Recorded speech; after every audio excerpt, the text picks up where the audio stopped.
Morning all. We probably still have a few left to trickle in, but we'll go ahead and get started. On behalf of my boss, Andrew Schwartz, I'd like to welcome you guys to CSIS. My name is Ryan Sickles, Assistant Director of Media Relations. Here and with me to brief on President Lee's visit to the United States and President Obama's fifth official state visit is Victor Cha. Victor Cha is our CSIS Senior Advisor and Korea Chair. He was the former Director of Asian Affairs at the National Security Council and was the U.S. Deputy Head of Delegation for the Six-Party Talks. To his left is Meredith Broadbent, also a CSIS Senior Advisor. She is the William M. Scholl Chair in International Business and former Assistant U.S. Trade Rep for Industry, Market Access, and Telecom. To her left is Michael Green, CSIS Senior Advisor and Japan Chair, former Special Assistant to the President for National Security Affairs, and Senior Director for Asian Affairs at the National Security Council. With that, I'll turn it over to Victor. Thanks, Ryan. Good morning, everyone. So the way we'll do this is I'll speak first, then Meredith will speak largely on the trade issues, and then Mike will speak on the broader context and some of the security issues that are likely to come up in this visit. I think, as all of you know, President Lee is arriving today, and we'll have a pretty light day today. I think just an event with the Korean American community, visiting Arlington Cemetery, things like that.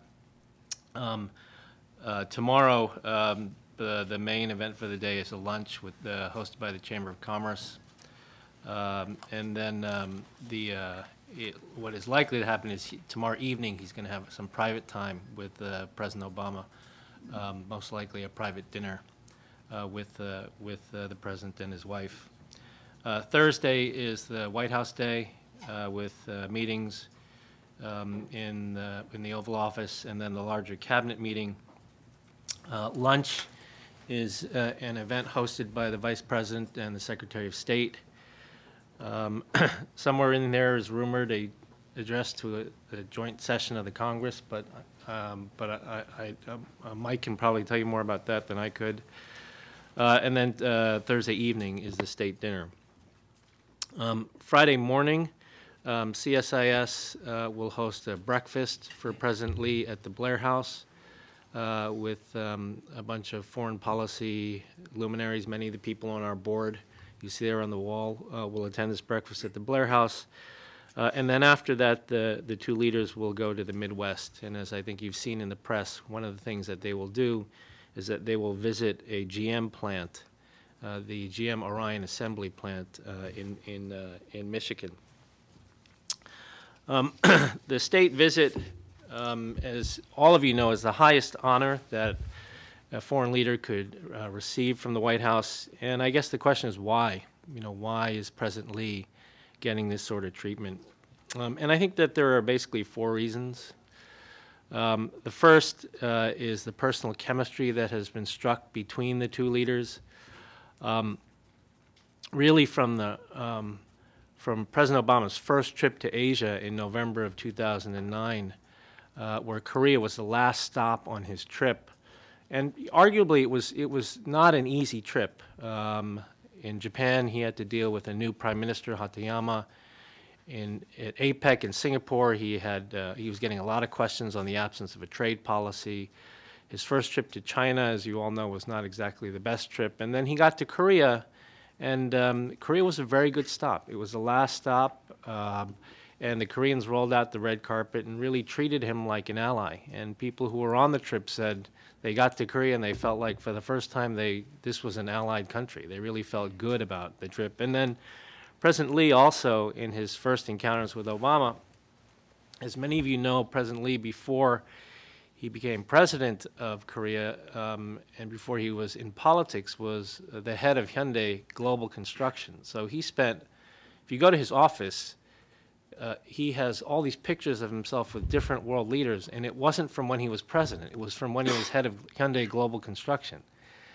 And so in that sense, his mannerism, his attitude, his behavior, everything about him is not like a straight-laced, conservative, use only your talking points Asian politician, right? He's very dynamic, very charismatic, in many ways very Western in his behavior, and really struck up a very good relationship, chemistry with Obama, and is one of the few foreign leaders that can claim that they have this very special relationship.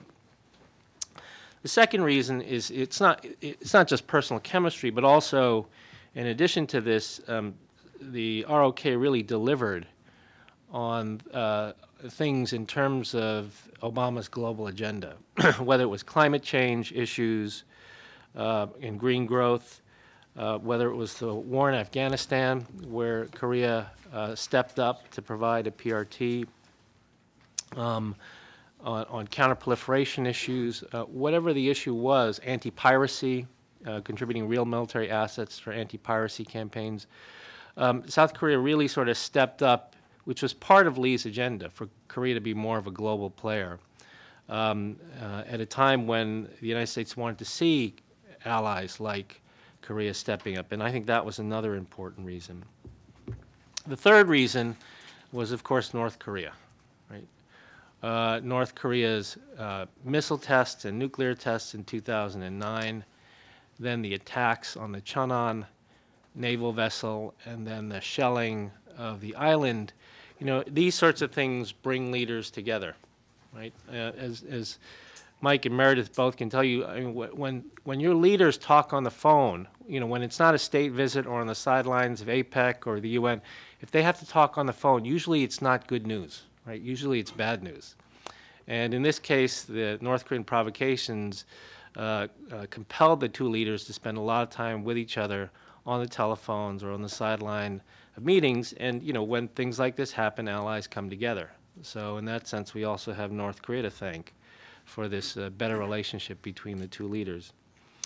And then the fourth reason, more broadly, is the external environment, I think, in the sense that I think many would agree that Obama's agenda with China in his first year did not go as planned, in the sense that China was not as cooperative as Obama had hoped. In Japan, you had watershed domestic political change, and then, of course, the triple disaster in March of 2011. So in many ways, the environment of Asia was changing in ways that were not as helpful to U.S. policy. And in the midst of all this, Korea kind of rose up in this flux, this change that was happening in the region through largely unforeseen events. Korea sort of emerged. And I think that was another important reason why this relationship is quite good. So the net assessment, I think, that many give of the relationship today is it's extremely close. It's probably at one of its highest points, if not the highest point in history in U.S.-Korea relations. And therefore, President Lee, on what is likely his last visit to the United States as the president of South Korea, is being awarded this honor. What are they going to discuss? A number of issues. There are a number of bilateral alliance issues that are ongoing in terms of Yongsan relocation, the base restructuring agreements, transition of OPCON, the transition of operational control, wartime operational control of U.S. Of combined forces to Korea in wartime. The FTA, obviously, but I'll let Meredith speak on that. And then, of course, another very important issue they're likely to discuss is North Korea. And while I think the public statement that comes out from their meeting on North Korea will be pretty bland, I would imagine, the two leaders consulted, you know, agreed on the need for denuclearization, something very broad and simple. I think the private discussion will probably be a lot more substantive. We've now seen two North-South bilateral meetings and one U.S. DPRK bilateral meeting in August of this past summer. And the rumor is that now that we've had a second North-South meeting, where was it, in Beijing last month, it's very likely that the U.S. will re-engage in another bilateral meeting with North Korea. And my guess is that that will happen sometime after this summit meeting. I mean, it looks better if the two presidents meet and talk, and then they announce another U.S. DPRK meeting. This will probably be called another exploratory meeting, but I think at this point, if the U.S. would engage in a second meeting, it's hard to call it exploratory. I think many of you will write about it as basically a return to negotiation. And the question, of course, is why? Why would the Obama administration be ready to return to negotiations with North Korea? I think, because objectively speaking, there's nothing that we've seen publicly from the DPRK that gives anyone confidence that they are any closer to returning to the 2005 agreement than they have been since they exploded a second nuclear test. So there's nothing publicly that we've seen that should give anyone confidence.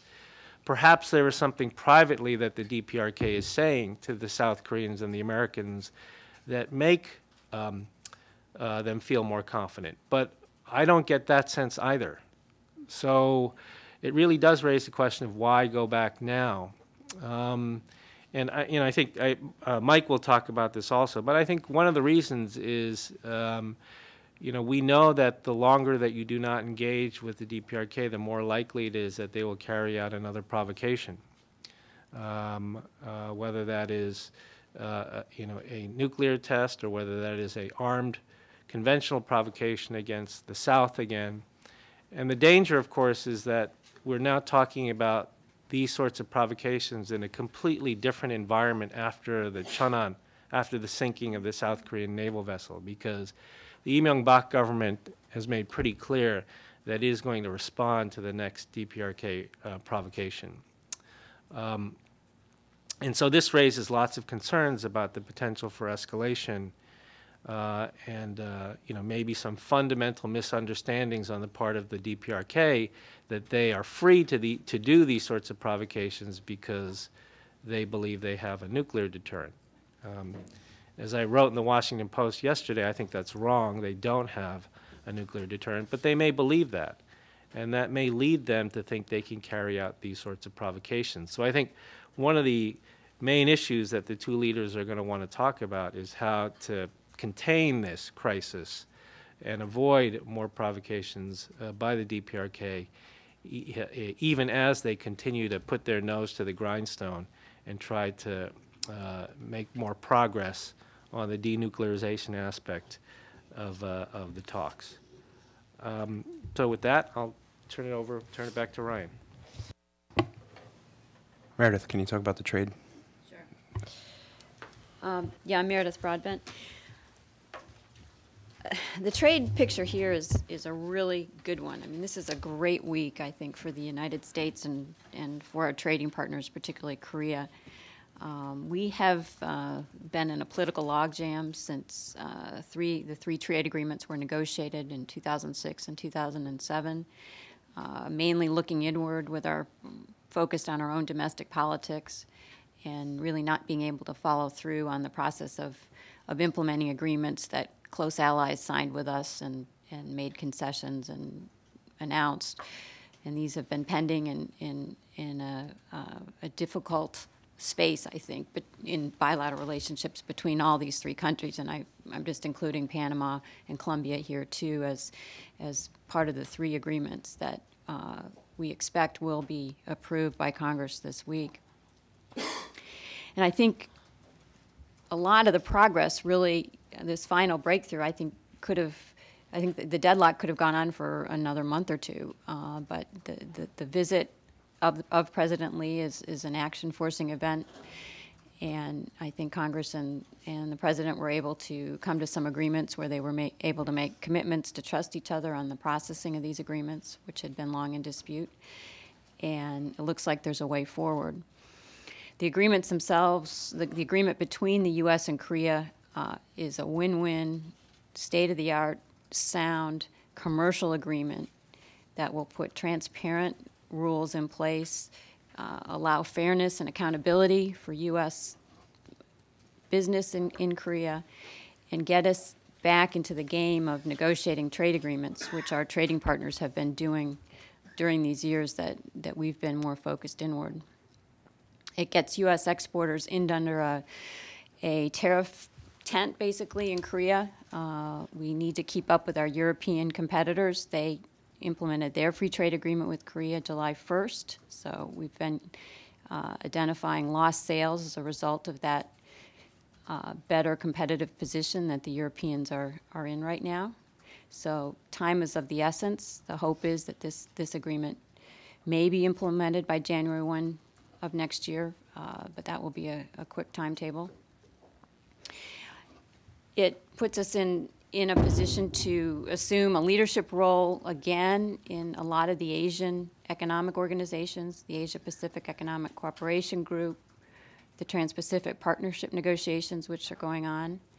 It's hoped that this breakthrough in Congress will basically open up a door for U.S. to exert more leadership in these international negotiations. I think there's been a difficulty that our trading partners have seen being able to assess how quickly the U.S. can follow through on trade agreements and whether, in fact, they can actually be implemented. And I think passage of these three in succession will send a real wake-up call both to the Asia-Pacific region and those economic relationships, and potentially to Geneva as well, although it's unclear whether there's any more movement possible in Geneva. But I think trading partners will look at us as a more serious country with which to negotiate, and I think we need to take advantage of this opening and this ability to come together and compromise on the difficult political issues that slowed down these agreements. I think one more point is that going forward, as we try to determine what's next on the U.S. trade agenda, Congress and the administration needs to take a close look at the mechanism for implementing trade agreements, trade negotiating authority, to see if it's possible to develop a better mechanism where our trading partners can strike one deal and be assured that they can give us their best offer and not have to renegotiate trade agreements several times before they're actually implemented. So that will set the stage for a new generation of trade initiatives and trade objectives. And it's very important that Congress and the administration build on the success of this understanding that they look like they've reached so that we can be more actively involved, particularly in the Asia-Pacific region. Thank you. Mike, you want to back clean up? Thank you. 4 brief points before we open it up to your questions.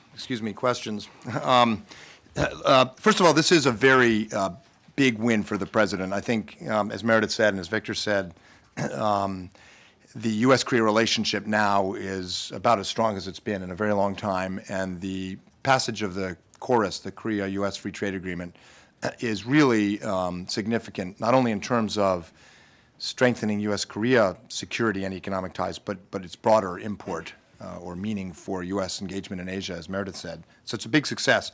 I want to say 4 things just to round out the discussion. First, a brief comment on the Myung-bak Obama relationship. Second, thinking a little further out about the meaning of KORUS. Third, North Korea, a bit more on that. And finally, the larger strategic problem that both Myung-bak and Obama face with respect to the rise of China.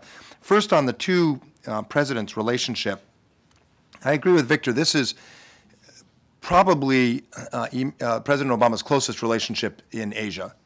I think that comes as a surprise to the White House because the Obama administration came in essentially planning on continuing a policy of engaging China, but balancing that with strong alliance relationships. And the big powers I think they were focused on were Japan and to a lesser extent perhaps India. And what has happened is that Korea has emerged as the most reliable partner in many ways. And Japan has had the difficulty of a new prime minister every year. Prime Minister Hatayama really threw U.S. strategy in Asia off the rails, and the repair is done. But through the midst of that, Myung-bak stood as a real stalwart. India has a coalition government that has made the U.S.-India relationship more difficult to move forward. Even Australia, our oldest ally in the region, has a coalition government that's holding together by one vote. So Myung-bak's popularity is fairly low, but his steadfastness really stands out in Asia. I don't get the impression that this is a particularly warm relationship. I don't think President Obama is like Presidents George W. Bush, Bill Clinton, George Herbert Walker Bush, in that he does not really develop close personal ties. I think this is a relationship based on respect and the fact that Myung-bak can deliver. But nevertheless, that counts for a lot, and you can see it in the protocol that surrounds this visit. On chorus, Meredith is right. This is a very big day for U.S. trade, for our trading partners. There will be a joint session on Thursday. That's a very good sign. Speaker Boehner was not going to sign on to a joint session of Congress unless there was a deal to move forward with both the 3 FTAs, Korea, Panama, and Colombia, and trade adjustment assistance. The level of trust between the White House and the Congress is so bad now that each was suspecting the other would do a bait and switch. That, the president was worried that, he'd push through the 3 FTAs and then wouldn't get TAA, and the Speaker's office was worried that they'd do TAA, trade adjustment assistance, which the unions and the Democrats want, and then the president would only push for Korea, not Colombia, Panama. There was this standoff reflecting the general mistrust in Washington. They've clearly resolved it because the joint session address by President Myung-bak is going ahead for Thursday afternoon, and that's great news. The other good thing about this is there are 15 chapters in the Trans-Pacific Partnership Agreement. I think there are 15, TPP. And the U.S. is probably ready to start locking in about 8 or 9 of those, but had to wait until chorus passed because they now have to take those to the Hill and get buy-in. And so the TPP negotiating process was essentially frozen until chorus passed. Now the administration can go forward to the Hill and lock in concrete form a lot of at least the outlines of the chapters in that Trans-Pacific Partnership Trade Agreement. And that's great for the U.S. Going into APEC because it puts real momentum behind TPP. Participants in the negotiations who were a bit hesitant and getting cold feet, like Vietnam, will now be under much more pressure to make a deal. It also puts more pressure on Japan, frankly, to make a decision itself about TPP, because this is now becoming concrete and real. And the consequence for Japan being left out of these multiple trade liberalization deals is becoming more serious. So kudos to the president. That said, he really made Myung-bak suffer to get this. This thing was negotiated, as Meredith said, 4 years ago, 5 years ago. Then Speaker Pelosi rejected it, so the Bush administration forced the Korean side to renegotiate it. Then Speaker Pelosi rejected it again. Then candidate Obama ran against the trade agreement. So it took 4 or 5 years, and Myung-bak has a lot of political scars on his back for that. And he still has to push through a number of bills in the National Assembly to pass it. But I think he will, because this adds real momentum.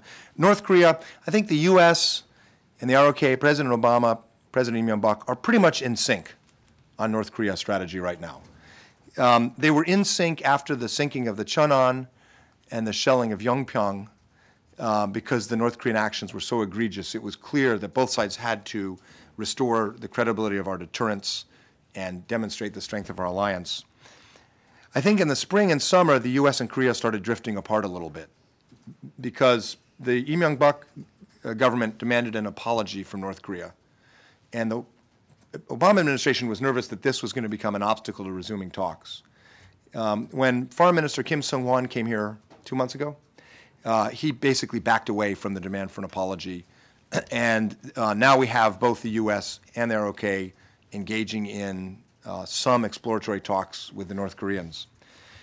I also think both the Blue House and the White House have the same basic approach on this, which is, as Victor said, why are we doing this? No one really expects the North Koreans to seriously denuclearize. I think both the White House and the Blue House are doing this engagement for defensive reasons. They don't want North Korea to test a nuclear device, nuclear weapon in 2012. The North Koreans have for several years been telegraphing they intend to do that. 2012 is the 100th birthday. Is that what you say when someone's dead? Of Kim Il-sung, 100th anniversary of his birth. He never died. And also the North Koreans have declared for some time in their propaganda 2012 will be the year they become a full nuclear weapon state.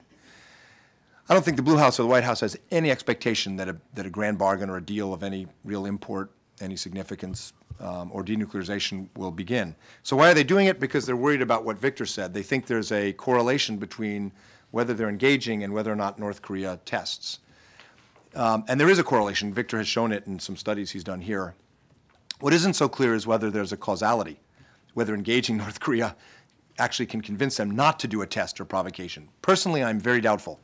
And I think probably Blue House and White House are a bit doubtful too. So this engagement process will be very tentative, try to see if they can dissuade North Korea from provocations, coax them towards a dialogue process. But they're not going to be able, on our side, they're not going to be able to put on the table anything North Korea would want, nor should they. And I think that there's still a significant danger of a North Korean test or provocation next year. The last big issue, which we tend not in the U.S.-Korea alliance to talk about so explicitly, but I imagine the President and Myung-bak will talk about, is the larger strategic picture and the rise of Chinese power. Myung-bak in general has leaned towards the U.S. more than his predecessor Roh Moo-hyun did on the questions of where Korea stands with the rise of China. Korea's largest trading partner is China. Their major security partner is the U.S. That's not unique. Australia, Japan, others are in that situation. But the polarization in Korean politics has meant that there are big debates about whether or not the government is too close to the U.S. And Myung-bak has moved as close to the U.S., I think, as he comfortably can to try to shore up Korea's own strategic position with China's rise. Opinion polls done by Asan Institute show a pretty clear shift in Korean public opinion about China and a clear growth in threat perception, in views that China is a challenge, a threat to Korea. But it's still a very difficult and delicate balancing act. And it comes at a time when the U.S. defense budget is under huge clouds. It's very we could have enormous changes. We could cut several hundred billion, or we could cut $800 or $900 billion in our defense budget over the next 5 to 10 years. And there are a lot of uncertainties, a lot of questions in Korea about the U.S. staying power, about whether we can maintain ground forces on the peninsula. The administration is trying to rethink our posture in Asia to have more flexibility and to have more dispersal and to have more reliability. And there was an interesting little incident this last week on Jeju Island, where the Korean Navy is building a new facility. In practice, it's for the Korean Navy, but the U.S. Navy could use it. And the left, the progressive left, is protesting. Protesting because they don't want U.S. Navy ships coming in. They don't want to be pulled into a conflict with China. And so while Myung-bak and the Blue House are inclined to do what they can to shore up U.S. forward presence and strategy, there's going to be a big debate in Korea, and negotiating that will be tough for Myung-bak and will take a lot of care and thought by the president. And I would be surprised if, at least in their one-on-one or their personal time, they didn't have some candid discussions about how they're going to manage that piece too. Great. Thank you. The stage has been set. I would ask during the Q&A if you're able to make your way to a microphone so that you are heard on the recording and the transcript, both of which will be available later today. So with that, I'll open it up to questions.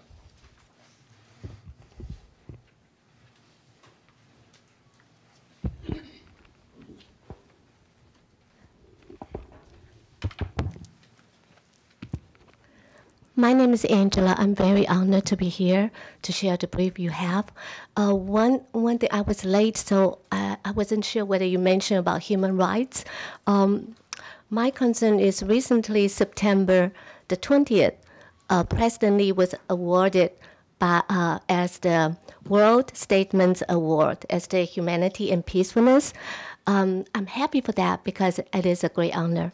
But I'm also concerned that 3 of my friends, Emily, Liang Ying, and Zhenjie, 3 of them are the victims of the Chinese Falun Gong practitioners in China. There is a big issue that in South Korea right now, there are 58 Falun Gong practitioners who were refused, denied asylum and refugee status. They are facing the deportation to China. And we're very concerned about the North Korean status. So we also urge the President Lee, please do not send them back to China. 10 of them from 2009 to 2011, 10 of the denied Falun Gong practitioners already been deported to China. It is more like helping the Chinese government to persecute them. And I hope our President Obama also, in addition to the good relationship, please urge about the Korean president. Thank you very much. Thank you. Who wants to address human rights, sort of writ large? Well, I think I don't know about the specific case that was referred to about the Falun Gong that may be detained in South Korea and sent back to China. But in the broader context of human rights in North Korea, I think what we've seen is really a shift both in the Obama and Lee administrations on the issue of human rights in North Korea. In the sense that I mean, during the Bush administration, and Mike will remember this well, President Bush did a lot to bring the human rights issue onto the global agenda with regard to North Korea, appointing a special envoy for human rights, inviting North Korean defectors into the Oval Office for the first time in the history of this country, starting a resettlement program for North Korean refugees in the United States. So these were all big steps, and I think the Obama administration has continued with this, but one of the shifts that you've seen is that they have also brought the humanitarian agenda into the human rights portfolio. So the special envoy for human rights, Bob King, in his last trip to North Korea, went there largely to talk about humanitarian issues more than to talk about human rights abuses. Now, admittedly, the administration has been very slow in terms of making some of these decisions on humanitarian issues, particularly the food aid issue. But they have really moved in the direction of pulling the humanitarian issues into the human rights portfolio. For Myung-bak, Myung-bak has, many people criticize him in South Korea for his lack of a real policy towards North Korea. He has one very simple principle, which is that he's happy to engage if that engagement is reciprocated. If it's not reciprocated, he's not going to engage. On the human rights issues, what he's done is made very clear that inter-Korean assistance will follow 3 tracks. The first is basic humanitarian assistance, flood relief, these sorts of things, he will give unconditionally. But larger amounts of humanitarian assistance is linked to human rights issues. That includes the POWs from the Korean War, family reunifications, these sorts of things. And then the largest tranche of assistance would come with denuclearization and security issues. So he's really very explicitly made North Korean delivering on human rights a part of the inter-Korean assistance agenda, which past South Korean presidents have not done.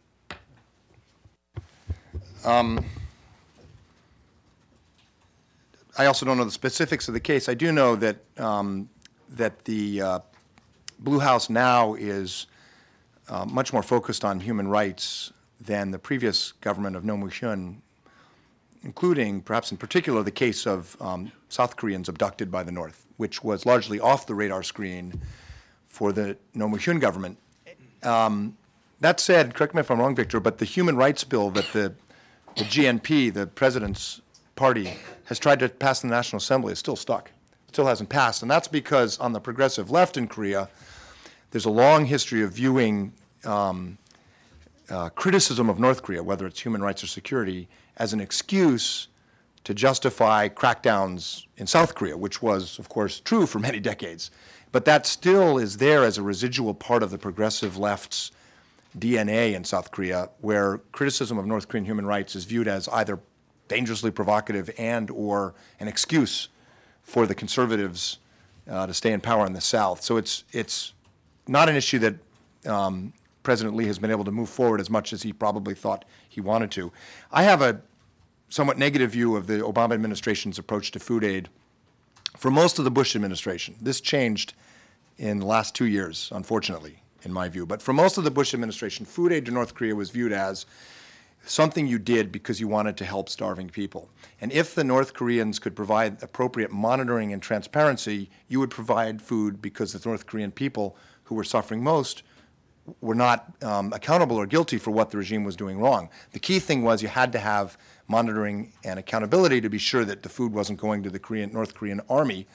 When you had finite food resources and you had demands in the Horn of Africa and elsewhere, you needed to, on moral grounds, justify it with that monitoring and transparency. The problem with linking food aid to the nuclear negotiations, which is essentially what appears to be happening, is you can no longer make that case. And of course, if you don't get satisfaction on the nuclear deal and you don't give food aid, what you're at least implicitly doing is suggesting that the North Korean people should not get food because of the regime's stance on nuclear issues. So I have a problem with this linking of food aid and the nuclear talks. I know that the State Department is looking for leverage and sticks and carrots. We have very few of those, but I think it's a mistake. And I think that's where the Clinton administration was in 97, 98, 99. I think it's where the Bush administration, after holding the line, slipped to in 2007 and 8. And I think it's where the Obama administration is now heading. And I think it's a mistake, both as policy and as a moral question. But we'll see. It's still under negotiations. There is no deal yet. There is still deep skepticism in Washington and Seoul that the North Korean side is trying to get as much aid as possible now so that they'll have stockpiles for when they behave badly later. So there is no deal yet. So we'll see what happens. The only thing I would add is that we here at CSIS have had basically all the humanitarian groups that have gone to North Korea, the U.S. NGO groups, the elders group that have gone to North Korea on this issue have come through CSIS and have briefed us on this issue. And the last group to come through were the ones that went to do flood assistance in September, where the U.S. did allow for, what was it, $900,000 worth of flood assistance. And they were very clear. I mean, the NGO groups are very clear that they're very upset with the Obama administration at this point, holding this decision out for so long. And I think many of them are going to start to go public with their criticism of the administration.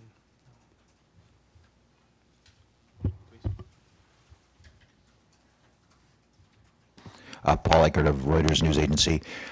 It's quite remarkable, the pendular nature of U.S. ROK relations, if you think back to the low points of the Roh Moo-hyun era. And I'm just wondering, given that President Lee is a one-term president by definition and their system has an election next year, are there things that can be done this week in Washington and onward that can kind of bolt down these relations so that they won't be vulnerable to the kind of swings that happened in the past? Or is it all pinned on one man and his particular political strengths? Great question, Paul. You know, I think, well, the FTA certainly is one thing that could be done. I mean, that is something that really does take this relationship to the next level. And alliance managers are always trying to figure out how to do that, you know, and I think this is certainly one thing. Yes, there is going to be an election in South Korea next year, and the current president cannot run. And, you know, you have a GNP candidate, a ruling party candidate that's seen as someone who could get along with the United States, and opposition candidates that look a lot like Roh Moo-hyun. I mean, in fact, the leading opposition candidate was Roh Moo-hyun's chief of staff. But I think the difference now is that the U.S.-ROK relationship after this many years is much less politicized in the context of Korean domestic politics as it has been in the past. I think both progressives and conservatives have internalized the idea that being in favor of a strong U.S.-ROK alliance is politically a smart thing to do. And I think they've learned lessons from Roh Moo-hyun going in the other direction is not something that's good for them. In no small part because it creates all the sort of wrong impressions on the Chinese side about the liberties that they can take with Seoul. So I think, regardless of who emerges in the South Korean context, a year from now, I think for the most part they'll hold a steady line. Now, I don't think that they will replicate the relationship between Myung-bak and Obama, but I think overall it will be a fairly good relationship. Now, having said that, whenever you have something like you have with U.S. forces in Korea, there are things that can happen that could spark a lot of domestic unrest. I mean, I was just in Seoul last week, and of course the big news in the papers were these alleged rapes against these women by U.S. servicemen. I mean, these sorts of things can explode and really take on a life of their own. But I think the basic structure of the relationship is pretty sound.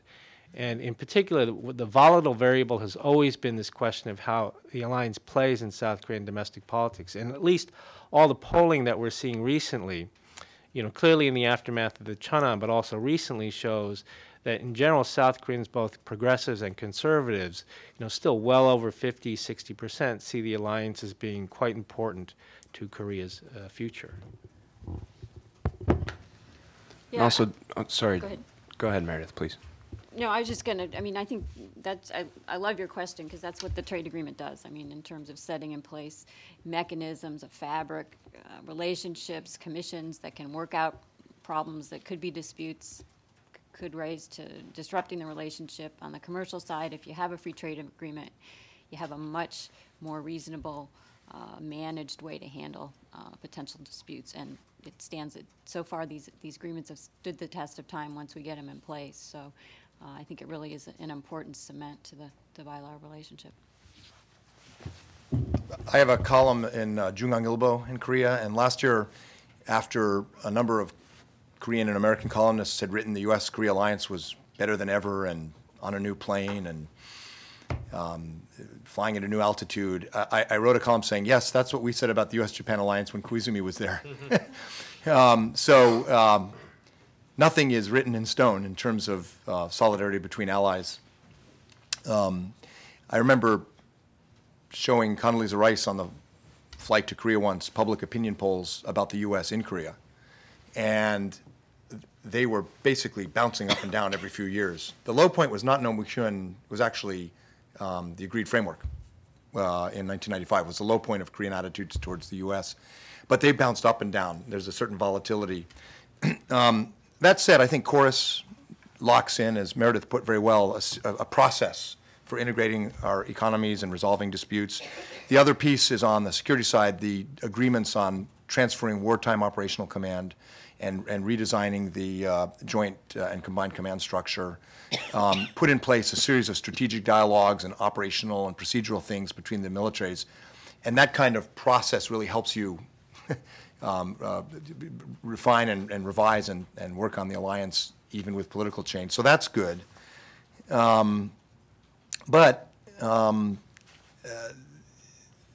a number of candidates emerging. It's not clear that Son Ha-kyu or someone like that will be the candidate for the progressive camp. He's pretty moderate internationalist, but it won't necessarily be him. And so, it could be an interesting transition. The other thing about the alliance is we have to be careful not to ask for too much. I mean, there may be a temptation to get Lee Myung-bak to agree to lock in a lot of things before he leaves. But after Chorus, he's close to a lame duck in many ways. Some would argue he already is. And getting the Chorus pieces passed, finishing up the elements of the wartime OPCON transfer and so forth, that'll keep him pretty busy. And I'm not sure we'd be well advised to ask for a big new security agreement or big new framework to round out his administration. Sometimes if you ask for too much and the answer is no, you can end up looking a lot weaker than where we are, which is in a pretty strong place. I just want to mention when I was talking about the microphones earlier, I didn't mean to make that a barrier to entry. If any of the backbenchers want to ask questions, I'm happy to repeat for the recording. Sir. Yeah.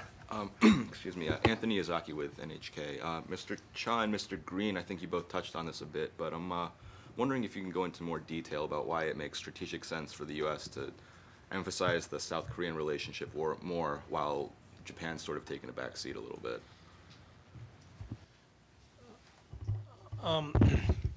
Well, I think I won't speak for Mike, but I think he'd agree that it isn't so much a question of choosing Korea over Japan, right? I mean, any administration, when it's trying to figure out its policy in Asia, has to figure out what pieces it can work with. And I think they began the administration very clearly focused on, continuing steady state with Japan as the foundation of U.S. policy, and it was evident in the Prime Minister Aso, the first foreign head of state to visit the White House under Obama, and then Secretary Clinton's first overseas trip as Secretary of State was to Japan. So I think it was very clear. You just had major changes in Japan that really threw everyone for a loop. Arguably, the biggest strategic surprise for everyone in Asia was what happened in Japan. And so, if you're administration, you're just trying to figure out what you can work with. And South Korea, little by little started to emerge. First, it was in Copenhagen, very supportive of the climate change agenda. Then in Afghanistan, after Obama said he was pulling out of Iraq and looked for support from Europeans in Afghanistan, nobody was willing to show up, but the Koreans were willing to show up. So piece by piece, Korea started to emerge. You add into that the North Korean attacks, and it becomes a very, very close relationship. So I think, I would agree. I think it's the closest partner for the United States in Asia today, but in many ways that was accidental. It wasn't deliberate.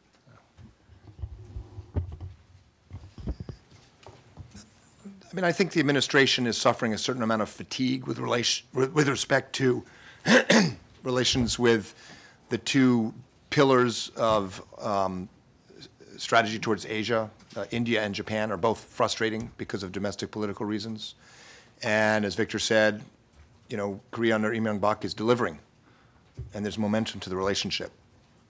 That said, Operation Tomodachi, the humanitarian and disaster relief effort after the March 11th earthquake and tsunami was huge. It was huge. And the level of trust that was rebuilt between the U.S. and Japan, the military's always had it, but the public is remarkable. As you know, 85% of Japanese now are pro-U.S. and pro-alliance.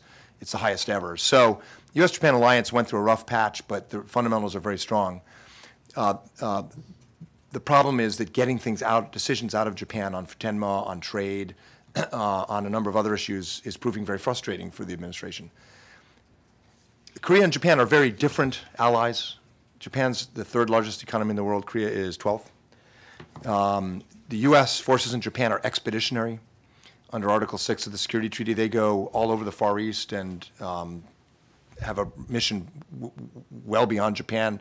U.S. forces in Korea are moving towards some more so-called strategic flexibility, but are basically about defending the ROK from the north. The alliances are, for that reason, quite different. The economies are different. The worst thing the U.S. policy could do is decide there's a kind of trade-off between Japan and Korea.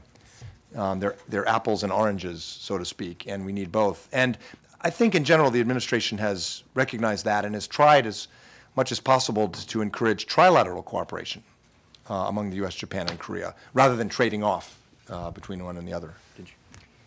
Yeah, I didn't know if you meant in the free trade agreement sphere as well. I mean, are you seeing a preference for Korea over Japan at that point, or was it more of a security? I mean, I think the future on trade relations with Japan will be exciting to see in the future, in the next couple of years. I mean, both the United States and Japan had put an awful lot of political capital in the Doha round of multilateral negotiations in Geneva. Japan was a leader, the U.S. was a leader, and I think you see that ramping down a little bit and more of an emphasis on these regional trade agreements. So it would be my hope that Japan would go through a pretty thorough discussion internally next year to kind of assess whether they'd like to be involved in this Trans-Pacific Partnership negotiation, because we hope, will be a platform that we can bring a lot of like-minded countries together to cooperate economically. Please. Down on the end.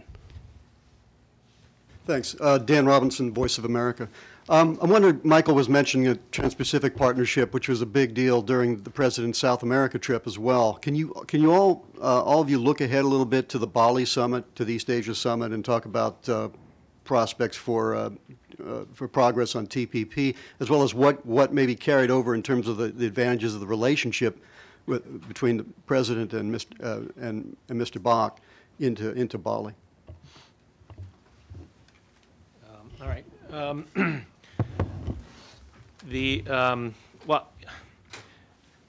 The passing of the Chorus FTA will be a huge boost for TPP because, as Mike said, a lot of things were put on hold because of Chorus, not least of which was Korea's position on TPP, which I think will be strongly in favor of after this. You know, there's always this. For many of the countries, well, at least for the 3 countries in Northeast Asia, there's always this comparison between whether they should do a +3 FTA or whether they should go TPP. I think a lot of the discussion about +3 was largely because TPP was sort of sitting there idle, and the Koreans were not saying anything about TPP. I think once Chorus gets passed, Koreans will come out in favor of TPP, and it will create a huge cycle of momentum, not least of which will involve Japan, because I think after Chorus gets passed, I think the Japanese will come on board with, I mean, Meredith said they'll have to think about it. I think they will think about it hard, and they will come on board with TPP. So what does that mean as we look to APEC and the Bali summit? It means that potentially the Obama administration could possibly get a framework for TPP in place by the time of these multilateral meetings. If they could do that, it would be it would be the perfect irony, because the administration that started out so negative on trade in Asia would end its first term, you know, or maybe its only term, first term, only term, in office, laying down probably the 2 most important aspects, building blocks of getting to FTAP, or Free Trade Area of the Asia Pacific, with Chorus and with a framework for TPP.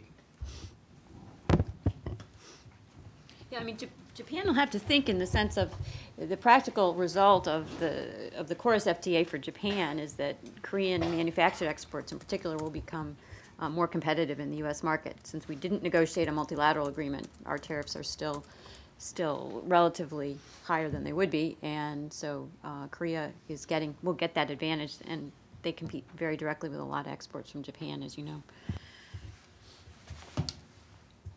You mentioned the East Asia Summit in Bali. I think the administration, they're doing 3 things. The president's doing 3 things on this trip in November. He's going to Hawaii for APEC, the Asia-Pacific Economic Cooperation Summit, also known as 4 adjectives in search of a noun. He's going to Australia, which I think will largely be about the alliance. And then he's going to Bali for his first time in the East Asia Summit. I think the administration views APEC as the premier vehicle for advancing a trans-Pacific trade architecture, not the East Asia Summit. In fact, I think that they're wary of using the EAS for trade because it's got a lot of difficult members like Burma and Laos and so forth, and because it doesn't have any governance structure. It's just a meeting right now. Whereas APEC, for all its faults, actually has some process for agreements on, non-binding agreements on trade facilitation and so forth. President Bush, in addition to beginning to negotiating Korea and then starting the TPP negotiation, put out the idea of an FTAP, free trade area of the Asia Pacific. That was, I think, centered on APEC. So TPP, whatever the president announces or does on TPP, will be aimed at APEC and Hawaii, which raises the question, what's he going to do in Bali? And I think there's going to be a lot of hand-wringing among the foreign policy people in the administration over the coming months as the domestic people say, why are we going to Bali? You realize the president's in the fight of his life in this election, and they're going to have to come up with a very clear reason why EAS is so important. For an Asianist, it makes sense. As Woody Allen said, 9/10 of success is showing up. In an Asia policy, it's probably 6/10 of success. It's just showing up. But that's not a very compelling reason in domestic American politics. So it's not trade. At EAS. It's security, except that a lot of the members of EAS don't really want to talk about security. So it's interesting you raised EAS because I don't think they figured out quite how to frame that. I mean, I think the State Department and NSC, the people who have the jobs we had, get it. But to make sure the president, A, goes and the presidents keep going, they're going to have to think hard about how to frame up the EAS and what it means. Obviously, engaging Asia is important, but that may not be enough of an argument. And obviously, you all will be invited to CSIS press briefing as we get closer to APEC. Anna? Hi, I'm Anna Fifield from the Financial Times. Victor, before you mentioned about the prospect of US bilateral talks after this summit, so I know that this falls into the realm of pure speculation, but can you talk a bit more about what you might expect, what form they might take, and whether they are just talks for the sake of talking, or whether you think that they might be able to aim for some low-level, agreement out of it? Thanks. Yeah, the great thing about being out of government is you can speculate all you want, Well, I think they're still undecided in terms of venue, basically. But I think what we've seen is essentially a sequence of steps that both Washington and Seoul have agreed on, which is that, as Mike said earlier, I mean, the U.S. did become a little bit more interested in trying to make some headway on the North Korea issue starting from last spring. But they didn't want to cut the South Koreans out, so every negotiation had to be preceded by a North-South meeting. And now that we've had the second of these meetings, it's very likely we'll have a second U.S. DPRK bilateral. What will they talk about? I mean, it's been, I think the U.S. has already made pretty clear to the DPRK the so-called pre-steps that they would like to see the DPRK take in order to get back to a larger six-party format, including freezing the reactor, activities at Yongbyon, allowing access to the uranium facility at Yongbyon, agreeing to no more missile tests or nuclear tests, no more provocations against South Korea. There's a whole list of things that they would like to do. What's interesting about this is that these are all the pre-steps that the administration says are necessary to get back to six-party talks. But we all know that the North Koreans would much rather talk to the United States than go to six-party talks. So effectively, it'll be a negotiation over these pre-steps. Venue, who knows? Geneva, Beijing, Pyongyang, who knows where it could be. But I think that's what the discussion will be about. And then we'll see, again, a sequence of steps. The U.S. will come out of those meetings.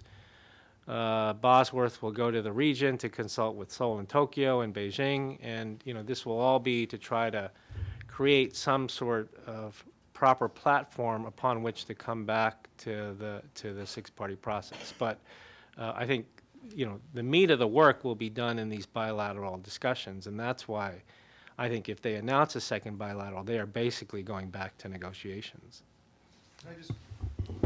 I've been doing North Korea as long as Victor, and Victor's kept an energy. I'm scarred and bitter, but it's important to remember. In October 2008, the United States, over the strenuous objections of Japan and with great anxiety in Seoul, agreed to a deal with North Korea in the six-party process, in which we would lift 2 sanctions on North Korea, mostly symbolic, Trading with the Enemy Act and terrorism.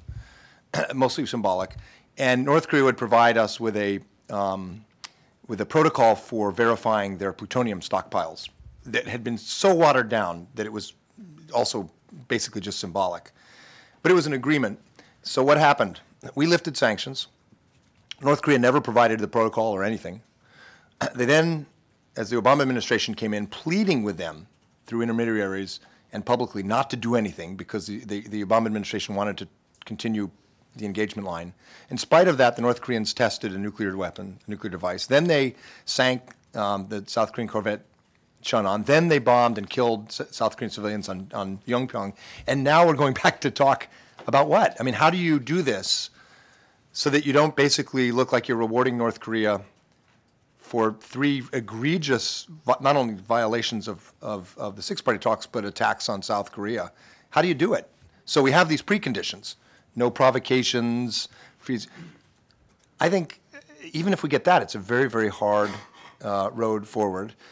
And it will be very hard to get that because the North Koreans have been pretty clear what they want, which is light water reactors, acceptance of their nuclear weapon status, and arms control negotiation, quote unquote arms control negotiations with us, where for a price they get a deal like India got, where they don't transfer anything and we pay them not to, but we have some very loose arrangement on Yongpyong and no access to the uranium enrichment or their weapons production.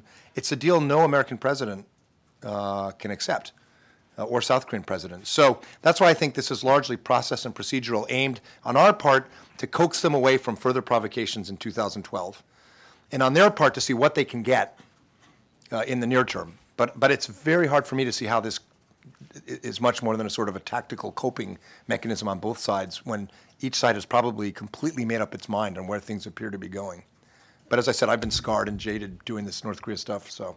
Do you think it's an all-carrot approach? Like there's no desire anywhere there to put them back on the state-sponsored terrorism list? Or? Well, that's the problem with putting them back on the state sponsors of terrorism list is it is supposed to be a legal process. And the Office of Legal Counsel and the State Department and White House have to say, as a matter of law, they are not involved, North Korea is not involved in terrorist acts. So to take them off was somewhat questionable, but I suppose just crossed the threshold of legality. To put them back on for political reasons is a bad precedent, because the law is based on the law. So I think that makes it very hard, and it's mostly symbolic anyway. But there are other things we could be doing, frankly, to demonstrate to North Korea not only that we're trying our best to coax them out of provocations, but that there will be bad things that happen if they do. The Koreans and Japanese in New York at the UN, at the Security Council, have been trying to get some discussions going on the outlines of what we would do in further Security Council sanctions, so that the U.S., Korea, in our dialogue, or the Chinese could say to the North Koreans, look, so you know we're serious, we've got some ideas on what we're going to do to tighten sanctions. The U.S. delegation to the UN made a sort of half-hearted effort, went to the Chinese. The Chinese said, no, we don't want to do it, and the U.S. gave up. So it's a good question. I think there are more things we could do to make it clear that there will be downside for North Korea if they do move in that direction. The administration's not wanted to go there. There are UN Security Council traditions. You know, you don't fight losing battles in the Security Council, apparently. And so the reasons why procedurally the U.S. didn't want to do it, but we're not putting in place a set of expectations for North Korea about how bad things could get for them if they do provoke, in my view. I've not seen it. I mean, I agree with you, Anna, that what was suggested by your question, that if the Obama administration has no evidence that they can point to that the North is serious this time, and they want to avoid at least the political criticism that they are basically rewarding bad behavior again, it seems it would be perfectly logical that they should, before they re-engage with the other parties, the other five, to figure out what the costs are going to be if this negotiation fails. I mean, what costs will be imposed on the North if this negotiation fails. Because forever we've said to the North Koreans, you denuclearize or something bad's going to happen. And nothing bad has ever happened. So I think particularly in this sort of situation, there needs to be that sort of dialogue. In a perfect world, there would be that sort of coordination taking place. But as Mike said, that it's very difficult to move certain countries like China on discussing this more tougher path. Not that we'd ever get close to a return to 2005 or 1994 with this, supposed negotiation that's coming up. But as I've written, I don't think if there is a future agreement with North Korea, it should not include light water reactors. I mean, after Fukushima now, I think everybody, I would argue even the Chinese, are concerned about putting any sort of nuclear technology, civilian or otherwise. It should not be on the table. That everybody has realized that this is not a good thing for the DPRK to have. And that no one should sleep at night soundly, knowing in the future that the DPRK is operating light water reactors. So I think in that sense what happened in Japan was, I think, a real wake-up call, and hopefully will not be part of any future agreement. So I'm sorry to drag this on. So what do you do if you're North Korea? You bring up the light water reactors. because then you fight tooth and nail to get your light water reactors until the other side starts compromising, and then you don't really completely drop it, you just temporarily drop it. So what you avoid at all costs is any serious discussion of uranium enrichment, nuclear weapons testing and capabilities, and accurate figures on your plutonium stockpile. So the light water reactor will definitely be in the middle of the talks, a key issue, and the North Koreans will use it to get whatever they can to give to say, all right, for now we'll drop it. Right here. Thank you. Jim from the Straits Times. This week, aside from Korea's clearing Congress, you also have the anti-Chinese currency bill probably going to go through the Senate as well. Is this just a case of mixed messaging, or should major trading partners really be worried about how Congress is dealing with the broader issues of trade and currency the way they're going? Mixed messaging is a staple of American foreign policy. How do you think we established our leadership position? I'm only half joking. I mean, democracies have a certain disadvantage formulating grand strategy. We can't keep secrets. We're impatient. But we always have the advantage of multiple voices in the process, adding leverage. And I think that's what this is. A lot of, the Wall Street Journal editorial and others have been very negative about it. I'm personally not too worried because I don't think the House will pass it. I don't know, Meredith may have a different view, but Boehner and other leaders in the House Republican leaders have been somewhat negative. But it is a way to help the negotiators keep the pressure on. And the currency issue is probably not the most important issue with China. Intellectual property rights, indigenous innovation, and things like that, and general lack of transparency and rule of law are much bigger problems, but it's harder to get Congress excited about those things. And so this creates a general pressure that I think, although people are nervous about a trade war, may be necessary.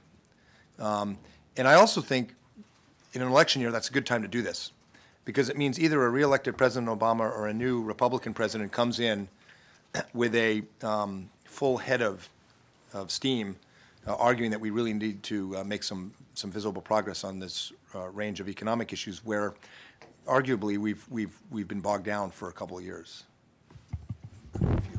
Meredith, Yeah, no, did you want to? I don't think it's mixed messaging because I think we deal with all of our trading partners differently. I mean, I think we've got much different issues with China. I would agree with Mike that probably the biggest issues that are causing the most frustration are intellectual property and indigenous innovation and the activities of state-owned enterprises in China. The currency bill is something that Congress was able to draft and set up a mechanism to ostensibly address. So that I think it was more a way to send a message to China that there's huge concerns with that trade relationship right now. And particularly in a situation where you don't have where you're not negotiating with the Chinese in a multilateral situation in Geneva. That the Chinese were not particularly supportive of a Doha round, and now things are getting more bilateral, and frictions are going up a bit, I think. Yeah, I have one question.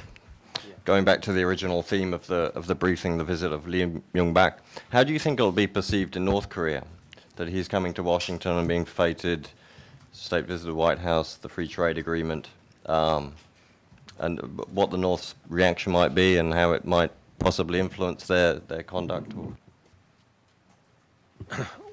Well, the first thing is they probably won't report on it at all, right? And secondly, they'll probably hate it. I mean, they'll probably hate every aspect of it, and the fact that Lee is being treated so well. And to the extent they will report it, they'll talk about how he's basically Obama's poodle, or whatever the equivalent term would be for South Korea, and would certainly see it as yet more incentive for them to try to divide the two allies. Right? If the U.S. does re-engage, that they will try very hard to break up this very tight coordination between Washington and Seoul that we've seen over the past 3-4 years. They'll probably also read it very carefully in terms of the press availability the background briefings from both the governments and so forth, to try to divine how much they can get out of the current engagement mode in both Seoul and Washington. My guess would be, if they read into it that this summit was a meeting of minds about testing engagement or continuing with the current North-South and U.S. DPRK talks, that the North Koreans won't react too much. If they hear in it an unexpected return to much firmer language that was used after the Cheonan and Yongpyong incident, then they will react.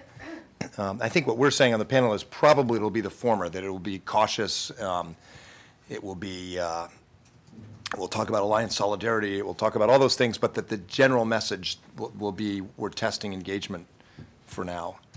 But we'll see. These summits, you know, in general, the White House / Blue House controls the message, but things happen, things can come out, other officials say things, and the North Koreans may react to that as well.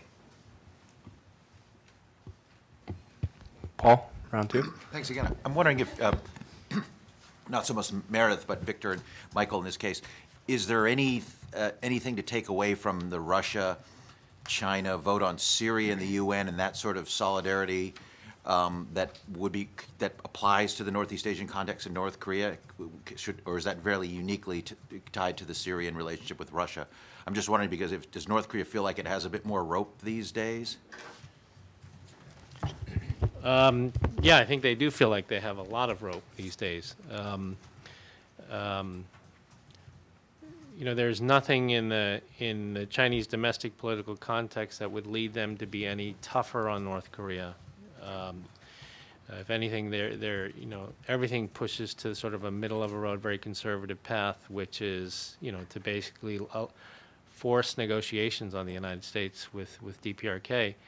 And in the case of Russia, you know, all this talk recently about the gas pipeline deal and everything probably gives Medvedev, Putin, even more reason to try to see diplomacy play out in a way that's favorable to them. I mean,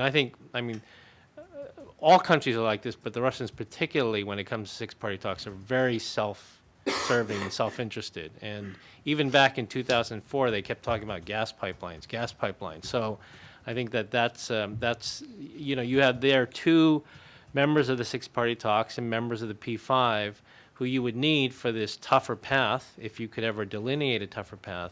And right now, neither of them are in a mode to think that way. I think Iran, Syria, North Korea watch how the big powers treat each other very, very carefully.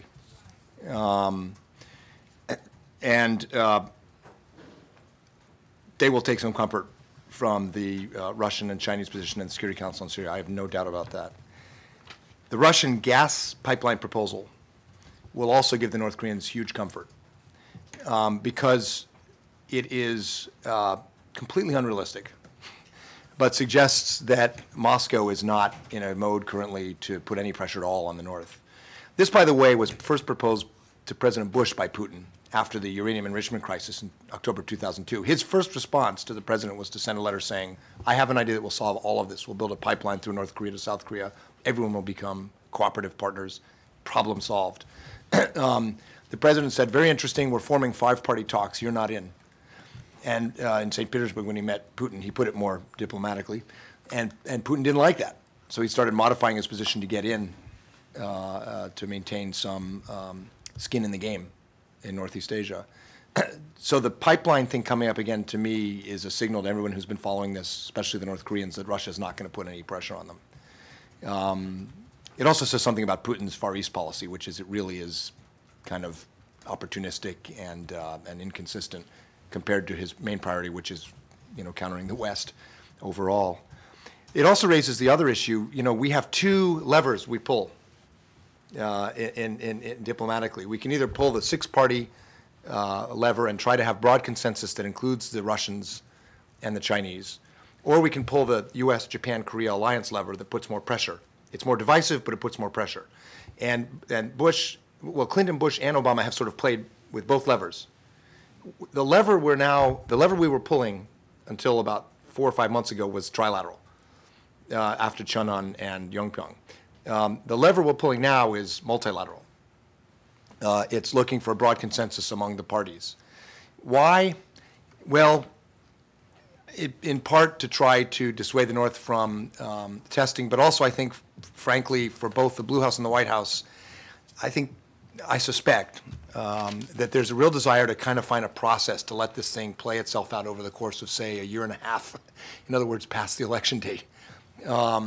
And if you go with the trilateral lever, it raises the heat. It raises the confrontation. It creates moves and counter moves. There's some risk to it.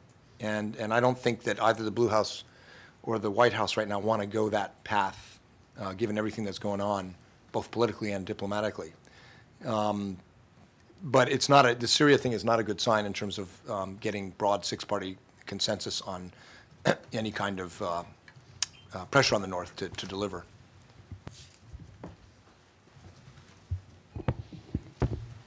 Okay. I think we've covered a lot of ground. I'd like to thank you all for coming to CSIS. Again, let me repeat that the video of this briefing and the transcript will be available at csis.org later this afternoon. I'll also send around the transcript to those of you that are in the room.